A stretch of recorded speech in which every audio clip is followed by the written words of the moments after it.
जय हिंद फ्रेंड्स। दोस्तों जय हिंद। दोस्तों आज हम जेकेपी की जो सीरीज स्टार्ट करी थी हमने, उसमें एक दो टॉपिक्स और बच गए थे, वो जल्दी से जल्दी हम ख़त्म करेंगे। तो एक ऑप्शन एक था हमारा ऑपरेटिंग जिसमें तो ऑपरेटिंग सिस्टम एक इम्पॉर्टेंट टॉपिक है, इससे क्वेश्चन आने के बहुत सारे चांसेस होते हैं, तो इसलिए हम ये जल्दी से जल्दी ये वाला टॉपिक कर लेंगे। तो सबसे पहले दोस्तों आप सभी से रिक्वेस्ट है कि मेरे यूट्यूब चैनल को आप सब्सक्राइब करिए, बेल आइकन बजाइए ताकि मेरी नई वीडियो आप तक आ सके। तो इसी के साथ अब हम शुरू करते हैं। सबसे पहले ऑपरेटिंग सिस्टम क्या होता है, सबसे पहले हम पढ़ेंगे ऑपरेटिंग सिस्टम क्या होता है, फिर डिफरेंट टाइप्स ऑपरेटिंग सिस्टम पढ़ेंगे, ये वगैरह वगैरह। तो ऑपरेटिंग सिस्टम की सबसे पहले डेफिनेशन पढ़ेंगे, ऑपरेटिंग सिस्टम क्या होता है। ये जो डेफिनेशन लिखी है पहले इसको पढ़ते हैं। Operating system software, it is a type of system software that control the resources, कहता है like CPU, memory, input and output devices of a computer.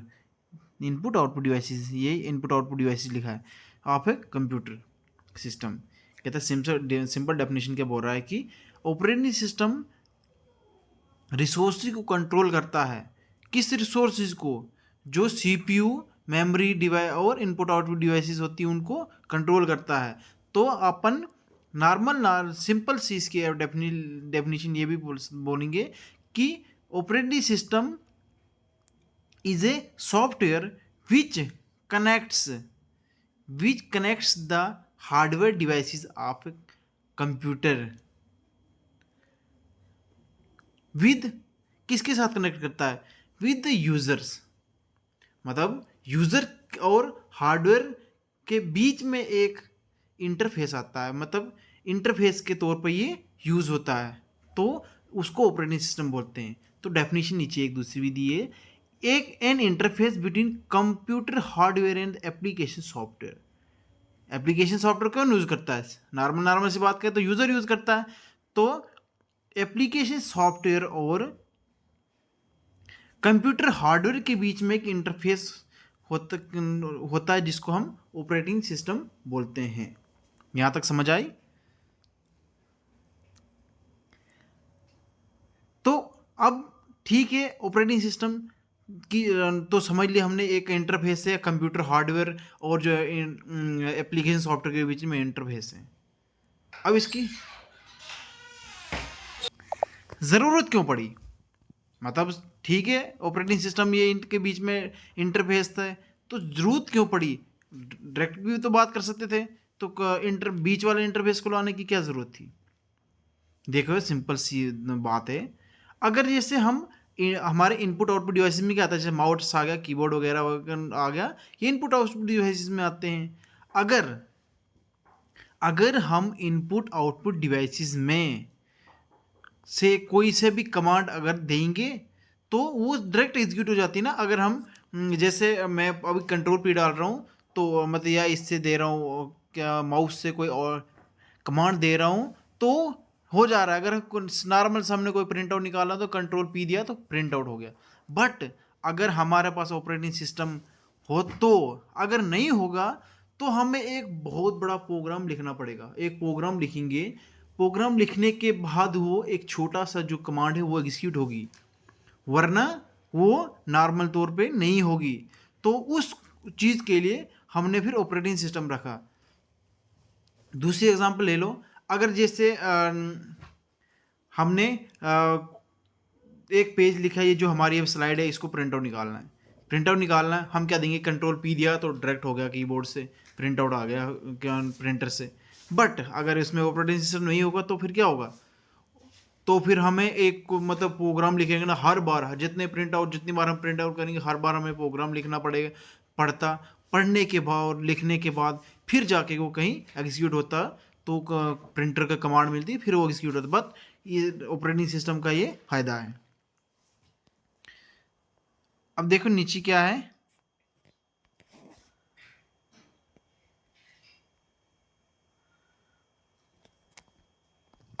यहाँ भी एक ये इसमें देख सकते हो कि थोड़ा हाईलाइट, थोड़ा कलर चेंज करते हैं, थोड़ा सा हाई। ये देखो, ये जो हमारे पास ये दिया गया डायग्राम, इससे हम समझ पाते हैं कि देखिए यूज़र 1 ये आ गया, यूज़र 2 ये, यूज़र 3, यूज़र n आ गया। ये कनेक्टेड किसके साथ है? देखो ये यूज़र है एप्लीकेशन प्रोग्राम। एप्लीकेशन प्रोग्राम कहते हैं तो एप्लीकेशन के ज़रिए ही हम जैसे वीडियो देखते हैं हम तो यूट्यूब के ज़रिए एप्लीकेशन आती है। एप्लीकेशन के ज़रिए कौन है? यूज़र कनेक्टेड है। और उस एप्लीकेशन और के बीच में क्या है? Hard operating system. Hardware device क्या आ गया? हार्डवेयर डिवाइस में जैसे अपना कीबोर्ड आ गया, माउस आ गया, ये वगैरह, सीपीयू, ये सभी हार्डवेयर डिवाइस में आते हैं। तो सीपीयू, कीबोर्ड, ये वगैरह जो है वो हार्डवेयर डिवाइसेस, और इनके बीच में ऑपरेटिंग सिस्टम मतलब जो इंटरमीडिएट है एप्लीकेशन और हार्डवेयर के बीच में, उसको हम ऑपरेटिंग सिस्टम बोलते हैं। यहाँ तक समझ आए? ये ठीक है। अब बोलते हैं ऑब्जेक्टिव क्या है इसका। हम ऑपरेटिंग सिस्टम का यूज़ करते हैं, अभी ने पढ़ा, क्योंकि पढ़ा वो जो पर पढ़ा मेक द कंप्यूटर सिस्टम ईजर, यही था कि कंप्यूटर सिस्टम को इजी यूज़ करने के लिए। हाँ, अगर जैसे सिंपल सी बात, अगर हमने प्रिंट आउट करना है तो कंट्रोल पी दिया तो नॉर्मल प्रिंट आउट हो गया। बट अगर वो ऑपरेटिंग सिस्टम नहीं है इसमें, तो प्रिंट आउट देने के लिए भी आपको कोड लिखना पड़ेगा, तो कोड तो नहीं पाएगा ना हम नॉर्मल बंदू से। तो इसलिए इजी यूज़ करने के लिए ऑपरेटिंग सिस्टम का यूज़ होता है। फिर है दूसरा क्या? Manage the resources of computer system. Computer system के रिसोर्सेज को मैनेज करने के लिए। Now let's move to the next point, और next point is what are the functions of operating system. अब तो ठीक है क्यों यूज होता है, अब इसके फंक्शन क्या क्या होता है, ऑपरेटिंग सिस्टम क्या क्या करता है। देखो पहला फंक्शन है इसका प्रोसेस मैनेजमेंट। ये प्रोसेस को मैनेज करता है, जैसे सीपीयू वगैरह में कौन सा प्रोसेस कैसे काम करेगा, उस हिसाब से इसको मैनेज करता है। पहले कौन सी कमांड एग्जीक्यूट होगी, उस हिसाब से प्रोसेस को मैनेज करता है। तो दूसरा इसका काम है, ये मेमोरी को मैनेज करता है। मेमोरी मैनेजमेंट का काम भी ओएस का होता है। फाइल मैनेजमेंट तीसरा क्या काम है इसका, ये फाइल मैनेजमेंट का भी काम करता है। फिर अगर डिवाइस मैनेजमेंट चाहिए, डिवाइसेस को भी, जो डिवाइसेस कनेक्ट की तो उसको भी मैनेज करता है। फिर उसके बाद इसकी पांचवी सिक्योरिटी, सिक्योरिटी का भी ऑपरेटिंग सिस्टम सिक्योरिटी में भी इसका काम होता है। वर्चुअलाइजेशन, ये थोड़ा वर्चुअलाइजेशन आपको थोड़ा अलग दिखता होगा, मतलब इसको वर्चुअलाइजेशन सिंपल सी बात है, जैसे ये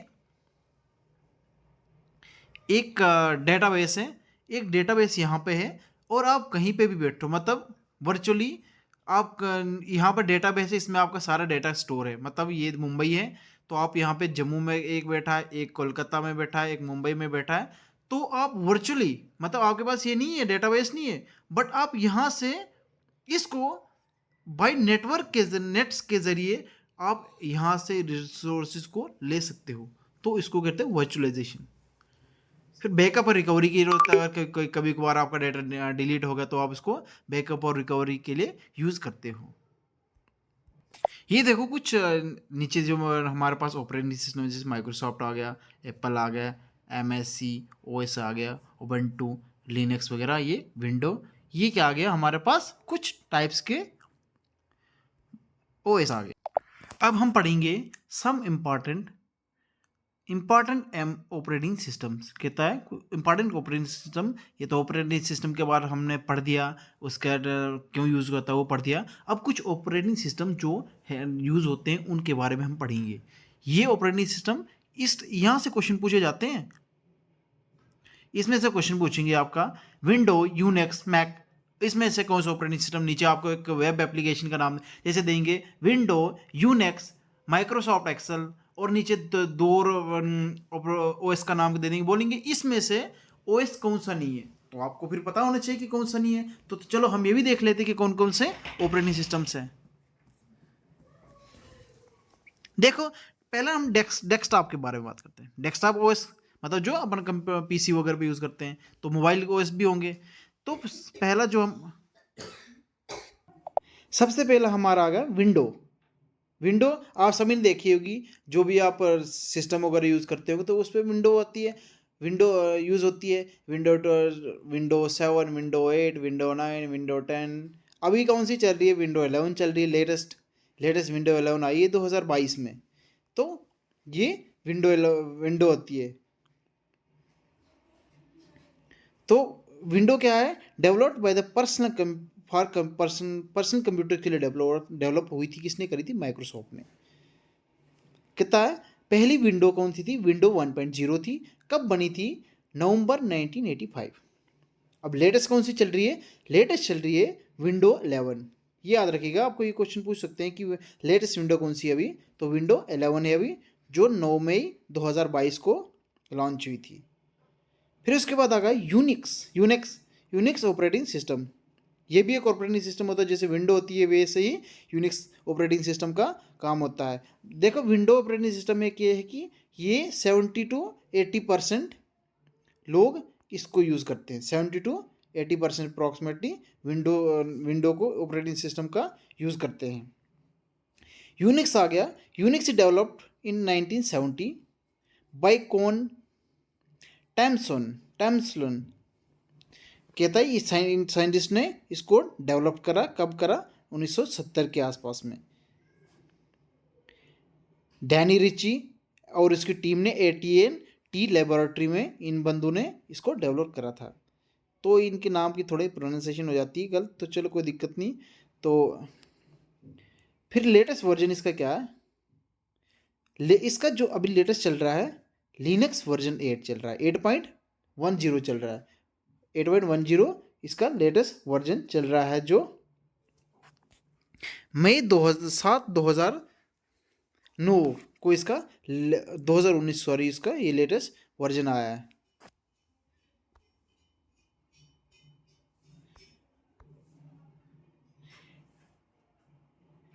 इस वर्जन का नाम क्या है? रील 8। फिर है हमारा मैक ऑपरेटिंग सिस्टम। तीसरा हमारा क्या है? Mac operating system. फाउंडर कौन था इसका? स्टीव जॉब एंड विजोई। यार इनका नाम भी थोड़ा अलग है ना, तो प्रोनाउंस करने में भी इनकी दिक्कत होती है।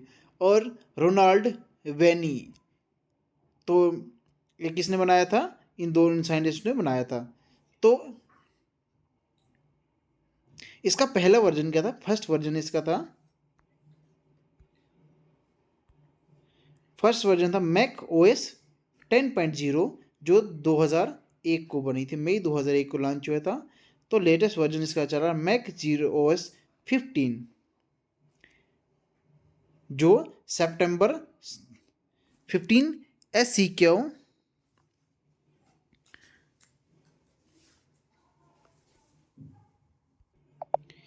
ये क्या था? मैक OS 15 स्क्यू रिलीज, जो 16 सितंबर 2024 को रिलीज हुआ था। फिर उसके बाद हमारा आ गया ये लिनक्स भी एक ऑपरेटिंग सिस्टम है, जो ओपन सोर्स सॉफ्टवेयर है, डेवलप्ड बाय लिनक्स टोरवल्ड्स, जो लिनक्स टोरवल्ड ने डेवलप करा था। कब? 1991 में। Initially release version 0.02। ये कब ये रिलीज होता? इनिशियल इसका वर्जन था। तो लेटेस्ट रिलीज कब हुआ इसका? लिनक्स मिंट 21.1, जो 20 दिसंबर 2022 को लॉन्च हुआ है। फिर MS-DOS ऑपरेटिंग सिस्टम, ये भी एक ऑपरेटिंग सिस्टम है जो माइक्रोसॉफ्ट ने डेवलप करा था। फिर इसके बाद हमारा है कुछ मोबाइल ऑपरेटिंग सिस्टम्स, वो भी पढ़ लेते हैं हम। कहाँ गया? मोबाइल ऑपरेटिंग सिस्टम में कौन कौन से हमारे पास? एंड्रॉयड आ गया, सिम्बियन आ गया, iOS and BlackBerry. These are the mobile operating systems. ये ज़्यादा आपको नहीं पूछेंगे कि ये डिटेल में नहीं पूछेंगे, बस ये आपको पता होना चाहिए कौन कौन से टाइप्स के ऑपरेटिंग सिस्टम्स होते हैं। कौन कौन से हमने पढ़े? पहले मोबाइल उसकी बात कर लेते हैं हम, विंडो की।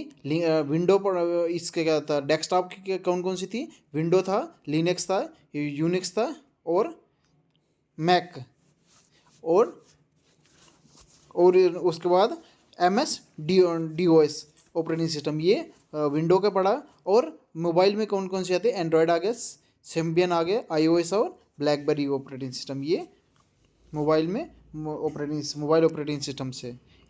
इसके बाद अपन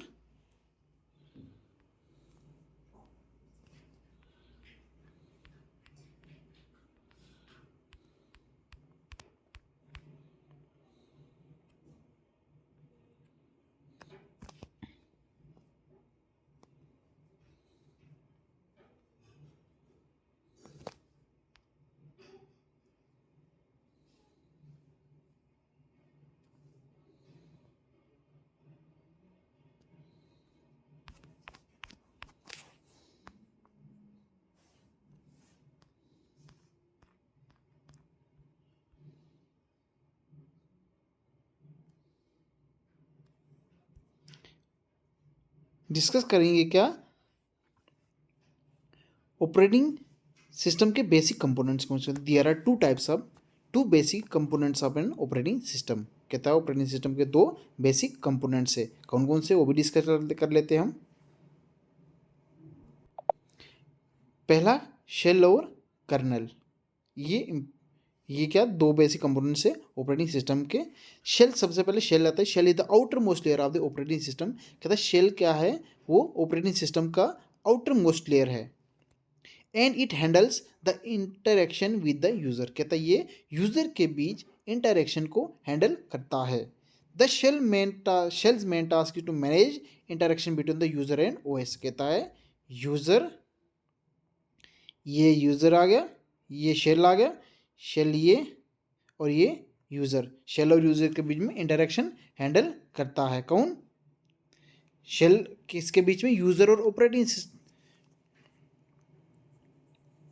सिस्टम के बीच में इंटरेक्शन को हैंडल करता है। फिर उसके बाद दूसरा वाला आ गया क्या, कर्नल। कर्नल का काम क्या होता है, the kernel is one of the component of operating system which work as the core component, जो कोर कंपोनेंट के तौर पे काम करता है। The rest of the component depend on kernel for supply of important services that are provided by the operating system. The kernel is the primary interface between operating system and hardware. कहता है ये क्या interface है, operating system और hardware के बीच में ये interface होता है। और शेल क्या होता है, वो ऑपरेटिंग सिस्टम और यूज़र के बीच में इंटरफेस होता है। ये देखो, ये जो डायग्राम भी दी गई है, इस डायग्राम में क्या है, शेल आउटर मोस्ट है, ये इसके बाद यूज़र आ जाता है, यूज़र्स, और ये हार्डवेयर अंदर आ गया। हार्डवेयर, ये हार्डवेयर कंपोनेंट्स है, कौन कौन से हार्डवेयर का, जैसे रैम, सीपीयू आ गया, इनपुट आउटपुट और डिस्क में स्टोरेज, ये हार्डवेयर डिवाइसेस है। तो ये मतलब मेन तो आउट, ये कंपोनेंट्स है इसके, बट इसके बाहर ये पूरा ओएस माना जाता है। फिर इसके बाहर ये एक रिंग आएगी जिसमें एप्लीकेशन आएगा, और इसके बाद फिर आएगा यूज़र्स। थोड़ा मिटा लेते हैं, ज़्यादा हो गया।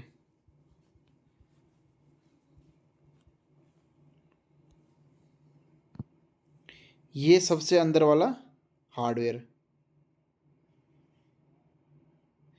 फिर उसके बाहर आप एक लेयर गए तो ये हार्डवेयर कंपोनेंट पर ओएस आ गया, ऑपरेटिंग सिस्टम।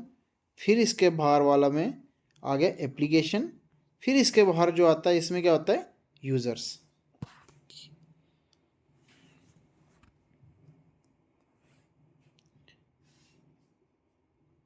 फिर इसके बाद हम अपन डिस्कस करेंगे क्या, टाइप्स ऑफ ऑपरेटिंग सिस्टम। अब हम डिस्कस क्या करेंगे, different types of operating systems. ये भी थोड़ा बहुत डिस्कस कर लेते हैं, ये भी पूछे जाते हैं। तो सबसे पहला टाइप क्या हमारे पास, बेज ऑपरेटिंग सिस्टम। सबसे पहला ऑपरेटिंग सिस्टम कौन सा हमारा, batch operating system. Batch operating system क्या है, कहता है in batch operating system similar types of jobs are based together. कहता है इसमें क्या होता है, similar types of batch jobs को इकट्ठा करा जाता है,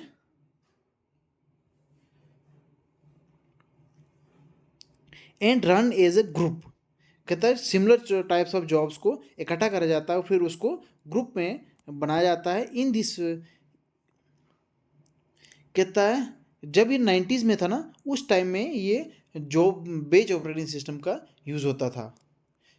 तो उसमें क्या, बेज ऑपरेटिंग सिस्टम में पंच कार्ड्स वगैरह का यूज़ होता था। पंच कार्ड बोलो उनको, पेपर टेप बोलो, या अब ये इनके अलग अलग नाम से, तो इन किसी कुछ भी बोलो, इनके यूज़ करके ये रखा जाता था। देखो 90s 60 के आसपास में, उस टाइम में इतने कंप्यूटर को घर घर में थोड़ी हर बंदा यूज़ करता था।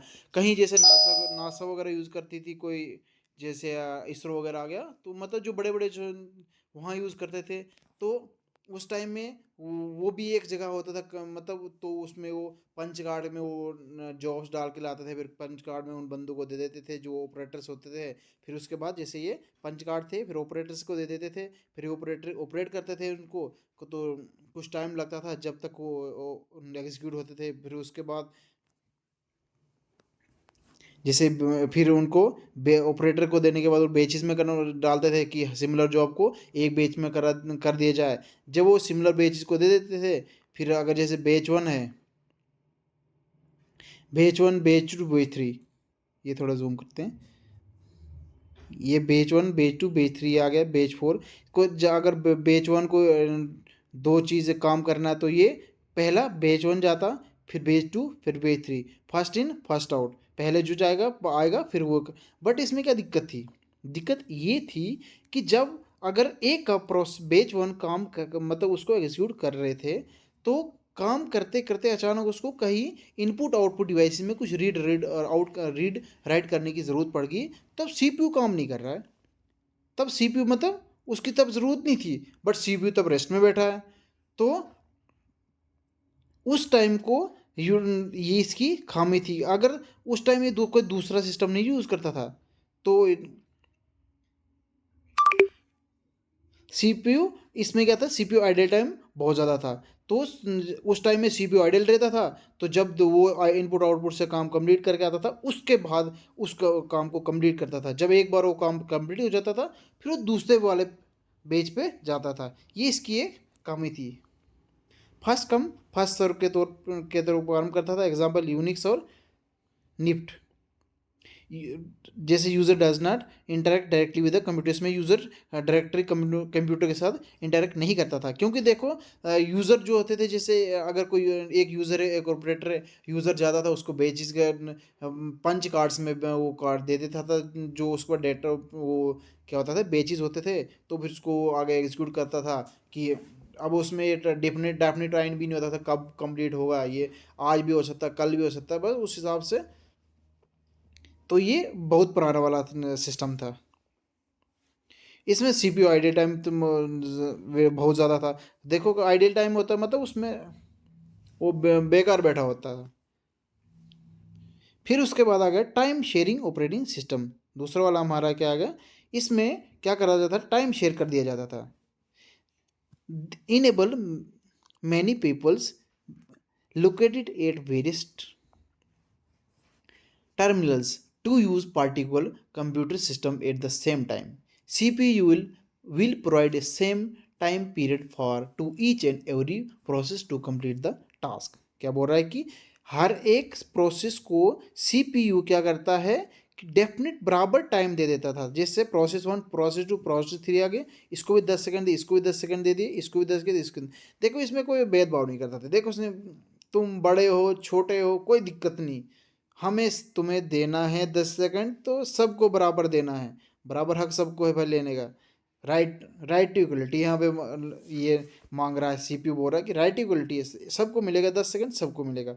तो ये टाइम शेयरिंग में करता, बराबर टाइम देता था। अगर जैसे किसी को 3 घंटे भी लगते, अगर किसी को 10 सेकंड 15 सेकंड लगते, बट नहीं, हो 3 घंटे वाले को बोले भाई दिक्कत क्या है, 10 सेकंड वाला 15 सेकंड में, फिर दूसरे हो जाएगा, बट 10-10 सेकंड ये पहली बार मिलेंगे। जब एक बार एग्जीक्यूट हो जाएगा, फिर उसके बाद दोबारा मिलेंगे। जैसे अगर एग्जाम्पल इसको 10 सेकंड दे दिए, तो इसको 5 सेकंड का काम था, तो 5 सेकंड इसके फिर क्या करेंगे, इन सब में डिवाइड कर देगा, ये इसका काम था।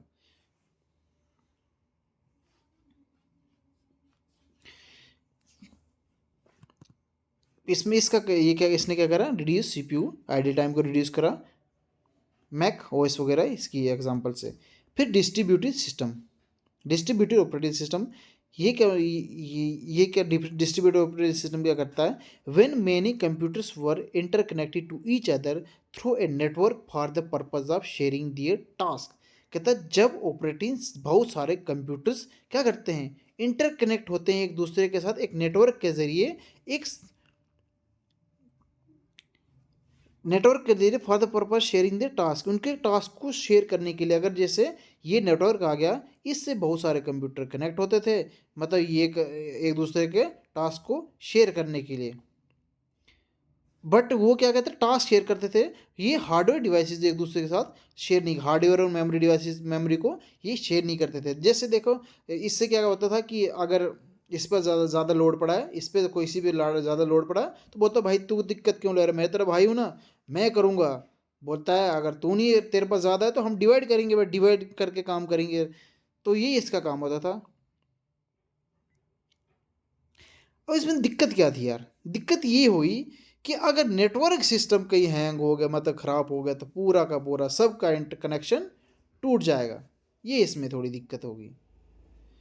फिर इसके बाद हमारा है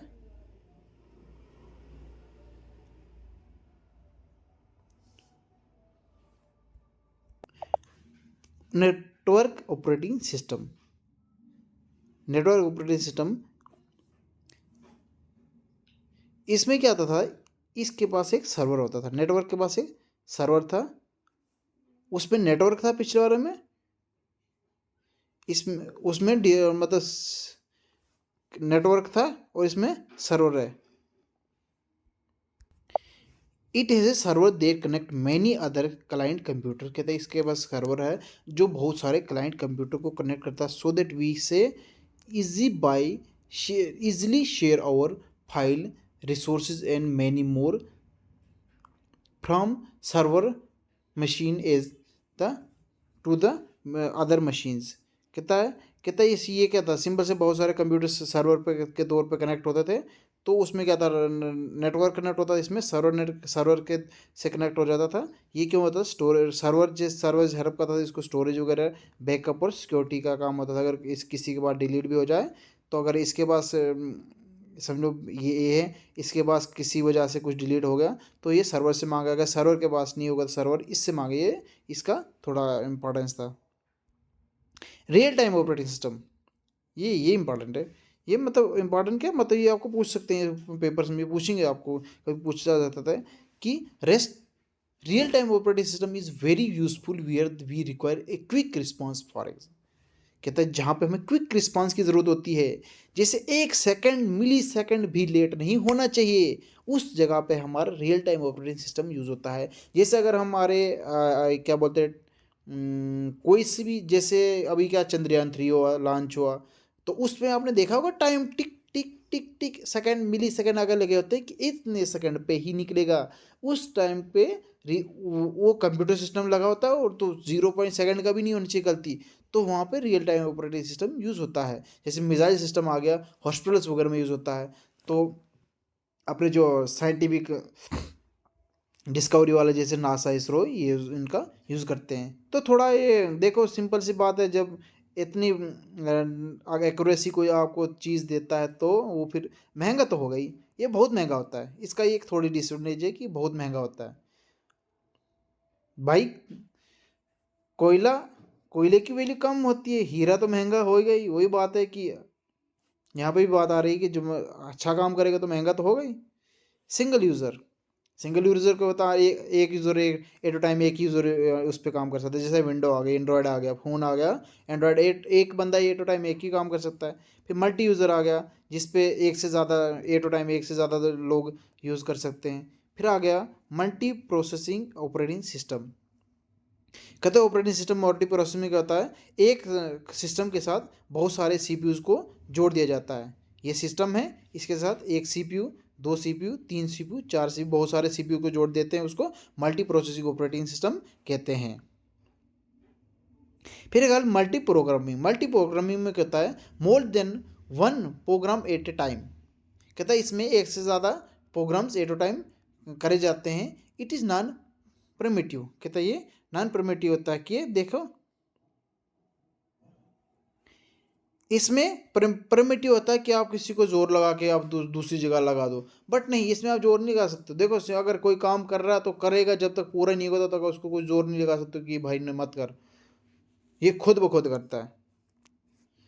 फिर आ गया if a process do input output then the CPU start execution of other process. कहता है इसमें क्या कहते हैं, मल्टी प्रोग्रामिंग और मल्टीटास्किंग थोड़ा रिलेटेड होता है। मल्टीटास्किंग नहीं, मल्टी प्रोग्रामिंग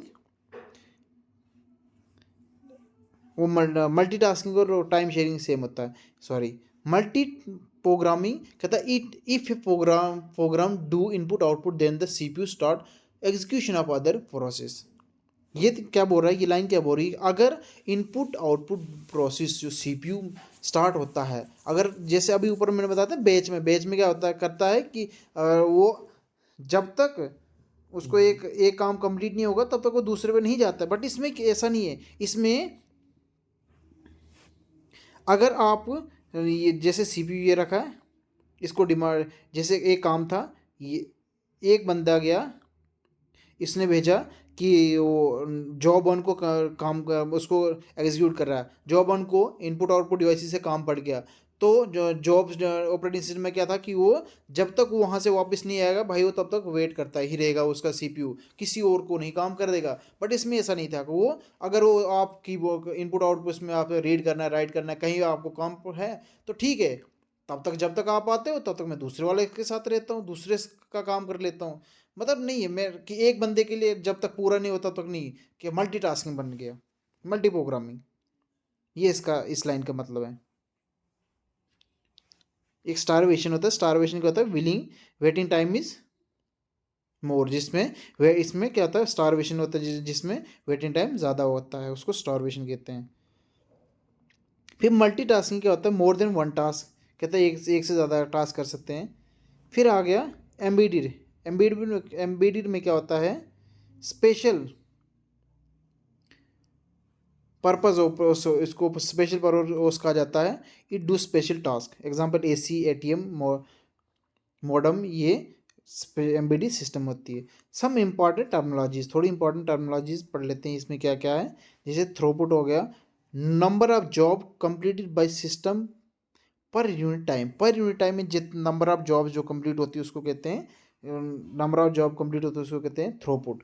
फिर इसके बाद टर्न अराउंड टाइम।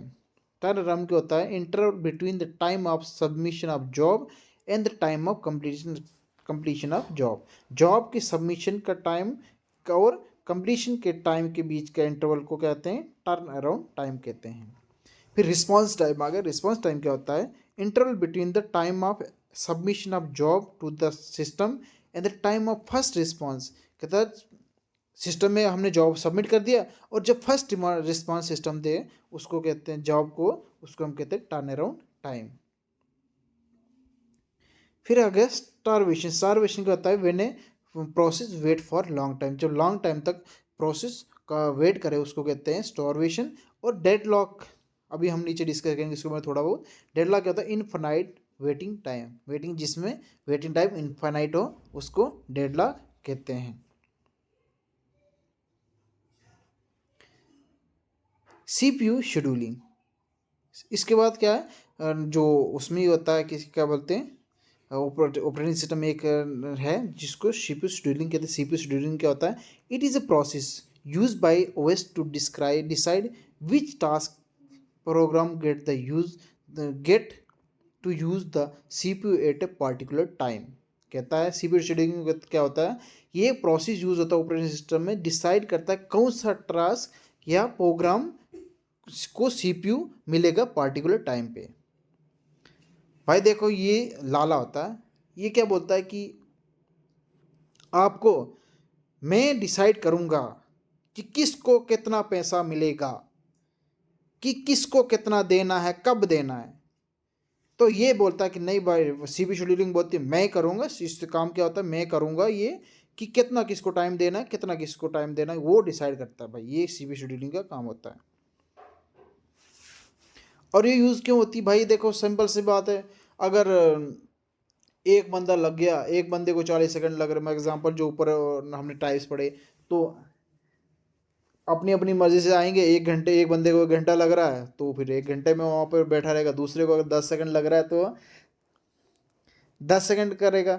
तो 10 सेकंड उसको लगते हैं उस टास्क को परफॉर्म करने के लिए, बट वो तो 1 घंटा रुकेगा। बट इस हिसाब से सीपीयू शेड्यूलिंग करेगी है कि आपको मतलब सबको टाइम मिले, सबको परफॉर्म करने का टाइम मिले। तो कुछ एल्गोरिदम से, जैसे फर्स्ट कम फर्स्ट सर्व, जो पहले आएगा भाई पहले आएगा पहले सर्व करेगा, जो सब मतलब जो पहले आएगा वो सर्व करेगा, लास्ट कम फर्स्ट सर्व। अरे यार ये तो उल्टा हो गया, ये फर्स्ट का उल्टा आ गया, जो लास्ट आएगा पहले चले जाएगा, ये सही बात है। फिर शॉर्ट जॉब फर्स्ट, जिसको सबसे छोटी होगी उसको पहला करे, चलो ठीक है भी। लॉन्ग जॉब फर्स्ट, भाई फिर तो छोटे वालों को तो बहुत टाइम वेट करना पड़ेगा।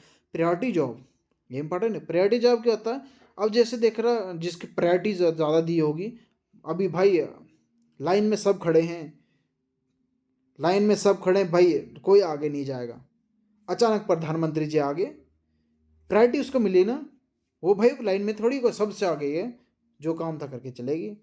मतलब एग्जाम्पल बता रहा हूँ, प्रधानमंत्री लाइन में थोड़ी खड़ा होगा, तो इसको प्रायोरिटी मिली ना, इसको प्रायोरिटी जॉब बोलते हैं।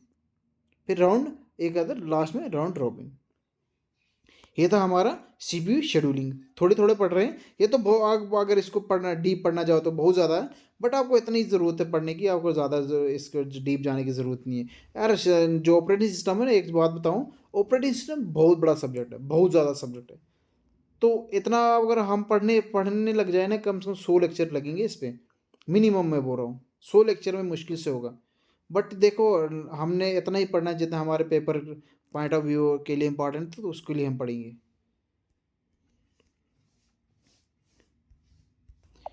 अब हमारा एक इसमें एक टर्मिनोलॉजी रहती है, डेडलॉक। डेडलॉक पढ़ लेते हैं तो फिलहाल आपका मतलब हो जाएगा, तो इतना इतना ही आपको पूछा जाएगा। डेडलॉक क्या होता है? A deadlock is a situation where a set of process are blocked because each process is holding a resource and waiting for another resource acquired by the some other process. कहता है deadlock कब होता है? जब एक situation, जब एक set of process, ये सेट ऑफ प्रोसेस 1 आ गया, सेट ऑफ प्रोसेस 2 आ गया, और ब्लॉक्ड बिकॉज वो ब्लॉक है भाई, ब्लॉक है क्योंकि वो एक दूसरे का वेट कर रहे, एक ने तो एक दूसरे का पकड़ के रखा, वो रिसोर्स दूसरे ने दूसरे का रखा है, मतलब जिसकी वजह से वो काम नहीं कर रहा। एग्जाम्पल ये देख लो भाई, ये दो गाड़ियाँ आ रही है, डेडलॉक यहाँ पे होगा, दोनों अकड़ो है, ये भी गाड़ी भारी बहुत बार, मैं क्यों पीछे जाऊँ, ये मर्सिडीज लेकर आया, ये जैगवार लेकर आया, मतलब भाई मैं क्यों पीछे जाऊँ, दोनों में अकड़ है। अकड़ है तो बोलता भाई देखो सिंगल लाइन है, कंडीशन ये है कि सिंगल लाइन है यहाँ पे, तो मतलब सर्कुलर वेट, सर्कुलर में जाना है, जो इसके नीचे अभी डिस्कस करूँ, सिंगल लाइन है, तो यहाँ से गाड़ी आ गई, वहाँ से गाड़ी आ गई, कंप्रोमाइज़ नहीं करेंगे भाई, ये म्यूचुअल एक्सक्यूज नहीं होगी कि एक पहले आप निकलो फिर मैं निकलूंगा, नहीं भाई, मैंने पीछे नहीं जाना, आप हो जाओ। बट ये दिक्कत, ये क्या कर रहे हैं, दोनों नहीं मान रहे कि मैंने भी जाना है, तो आपने भी जाना है, क्या करोगे आप भाई? ये दोनों एक दूसरे पे अकड़ गए और ये डेड लॉक है, ये परमानेंट के लिए वहाँ पे होल्ड वेट कर गए, ये दोनों वेट कर रहे हैं। मैं एग्जांपल बता रहा हूँ, ऐसे तो यार कोई ना कोई सोल्यूशन निकलेगा, पर ये वाली बात आ गई कि गाड़ी की एग्जांपल इसलिए थोड़ा कब समझा रहा हूँ कि डेडलॉक ये होता है कि दोनों अकड़ गए, दोनों पीछे नहीं होंगे कभी भी नहीं, तो ऐसे जब कभी भी दोनों नहीं होंगे तो फिर अटक ही तो जाएंगे एक जगह, वो डेडलॉक होता है। कि इस रोड का प्रोसेस, इसको निकलने के लिए इसके पास अटका हो सोर्स, इसको निकलने के लिए इसके पास अटका है। वैसे जैसे आगे मैंने जैसे अभी ये बताया, प्रोसेस 1 प्रोसेस 2 आ गया, इसके बाद R1 इसको अलॉट कर गया और R2 इसको अलॉट करा गया। अब देखो भाई, इसको कंप्लीट करने के लिए R1 और R2 दोनों चाहिए, दोनों चाहिए ना, और P2 को भी R1 R2 कंप्लीट करने के लिए दोनों चाहिए। बट कंडीशन यहाँ क्या है कि P1 को R1 अलॉट, R2 अलॉट हुआ है, और ये P2 को R1 अलॉट हुआ है। भाई P1 रिक्वेस्ट करा P2 से, भाई मुझे R1 दे दे, तो बट वो नहीं देगा, बोलता नहीं भाई मैंने नहीं देना, तू जो कर। तो ये जब नहीं देगा तो ये दोनों अटके रहेंगे, इसको इसकी ज़रूरत चाहिए, इसको भाई क्या बोलता है कि पहले तू मेरे को R1 दे दे तो मेरा काम हो जाएगा। भाई P2 को बोलता मैं क्यों दूँ भाई, मेरे को R2 देना तो मैं पहले काम करूँगा। भाई इसकी वजह से दोनों अटक रहे हैं, तो डेडलॉक सिचुएशन इस कंडीशन में आती है। फिर नेसेसरी कंडीशन ऑफ डेडलॉक, ये कंडीशन है जो डेडलॉक की होनी चाहिए, जैसे mutual exclusion, hold and wait, no preemption, ये इसकी कुछ कंडीशन है नॉन डेडलॉक की कंडीशंस।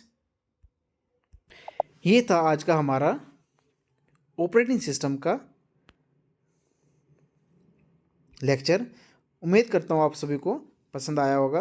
तो आप सभी से एक बार रिक्वेस्ट है भाई लोग कि आप मेरे यूट्यूब चैनल को ज़्यादा से ज़्यादा शेयर करिए, तो लाइक करिए और कमेंट करना ना भूलिएगा कि आपको इसके बाद कौन सा लेक्चर चाहिए, वो मैं बनाऊंगा आपके लिए।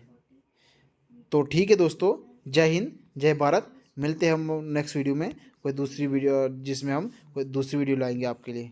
तब तक बाय बाय।